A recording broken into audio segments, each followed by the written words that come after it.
ça y est, le chapitre 4 est là. Et alors attention, vous allez vous faire gueuler, mais gueuler. C'est un chapitre à ne pas mettre entre toutes les oreilles. Mais vous allez voir, je vais le faire avec tellement de love que vous ne pourrez qu'aimer. On y va? Zou. Chapitre 4.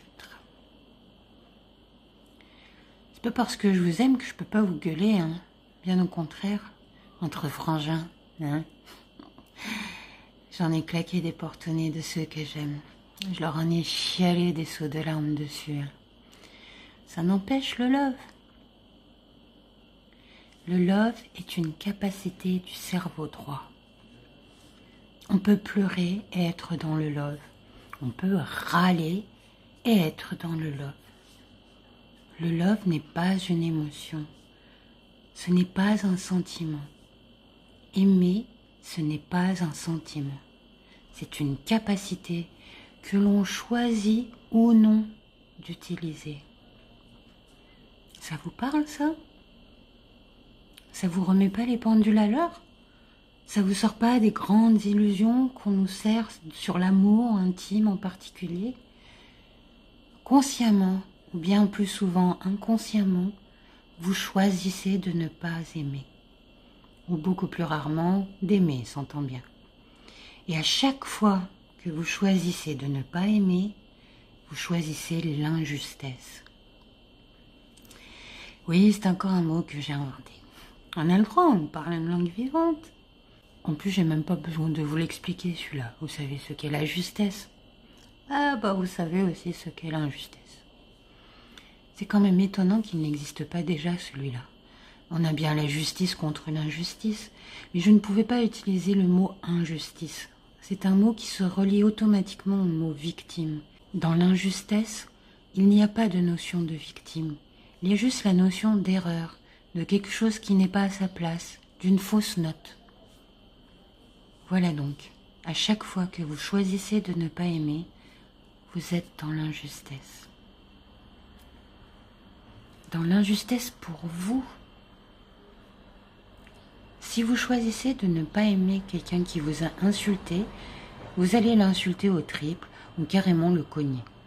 Si lui aussi en choisit autant, vous voyez où ça mène? Bienvenue la guerre nucléaire. Vous n'avez pas d'autre choix que d'aller jusqu'à la mort de l'un ou de l'autre. Choisir le love, c'est choisir la vie. Et vous me direz comment qu'on choisit le love dans cette situation, par exemple? On le laisse insulter encore et encore? Ah ben, ça dépend. Ça dépend. On peut laisser couler, oui. Si c'est une insulte qui ne nous regarde pas vraiment, qui est issue d'une colère que nous n'avons pas créée, un passant, quelqu'un dans un bar qu'on n'avait jamais vu et qui se met comme ça gratis à nous insulter parce qu'il est saoul et qu'il croit que tout le monde est sa femme. Oui, on a plutôt intérêt à ne pas prendre un truc perso dans ces cas-là. Hein. Je veux dire, si on n'est pas la femme du gossou. Un mot n'est jamais qu'un mot. Dans la compréhension entre humains, ça ne vaut que pour 8%. Pourquoi s'embêter juste pour un mot? Aller jusqu'à la mort qui s'ensuit juste pour un mot qui n'aurait aucun sens réel entre vous et l'autre. Vous voyez? L'injustesse. Votre cœur la connaît. Votre cœur connaît la justesse et l'injustesse. Plus exactement, votre cœur connaît votre justesse et votre injustesse. Qu'est-ce qui est juste pour vous? Pas pour la voisine du voisin, pour vous.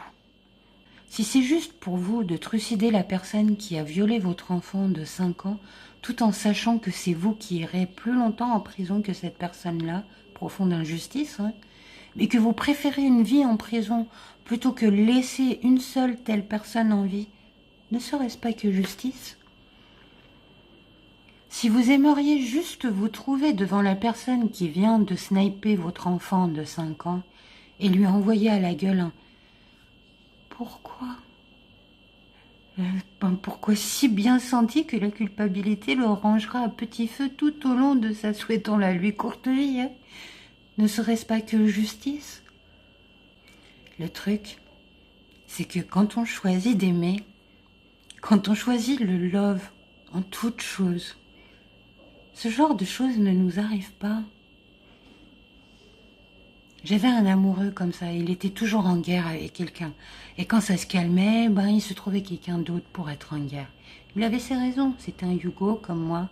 Il n'avait rien fait pour empêcher son petit frère de partir à la guerre et son petit frère en est mort très jeune. Ça se comprend. Il choisit la guerre parce qu'il culpabilise. Mais pour moi, il n'y en avait jamais. Alors qu'on vivait ensemble, sous le même toit. On mangeait ensemble à la même table. Moi qui choisissais le love à tout bout de champ, ben j'avais la paix.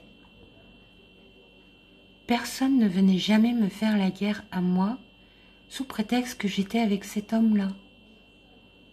Autrement dit, avec une constante guerre au seuil de mon être, ben j'avais toujours la paix. Juste parce que je choisissais le love à chaque instant. Alors maintenant que je vous ai chialé tout mon saoul dans le chapitre précédent, permettez-moi de vous gueuler un peu aussi. La putain de votre race, quand est-ce que vous allez tous comprendre? Il n'y a que le love qui est juste en ce monde. Je veux voir ce monde de love, moi. J'en peux plus de vous voir tous vous déchirer les uns les autres, j'en peux plus. Vous le savez que c'est vrai, parce que vous non plus, tous autant que vous êtes, vous n'en voulez pas de ce monde plein d'injustesses, de fausses notes. Ça fait des milliers d'années qu'on vous le dit, choisissez le love. Combien de religions qui vous l'imposent carrément? Rien à faire, vous voulez pas comprendre. Je veux ce monde de love, maintenant. Il y a Babouche qui est carrément parti là. Il dit, non mais qu'est-ce qu'il y a ma gueule dessus celle-là? Et voilà, chapitre 4. À ne pas mettre entre toutes les oreilles. Et donc maintenant, si vous avez envie d'entendre un chapitre 5, vous savez ce que vous avez à faire? Sinon, je vous le dis, il n'y a pas ni de souci. Vous mettez un la suite, la suite, la suite, la suite, la suite dans les commentaires, d'accord? Un point d'exclamation, c'est le top.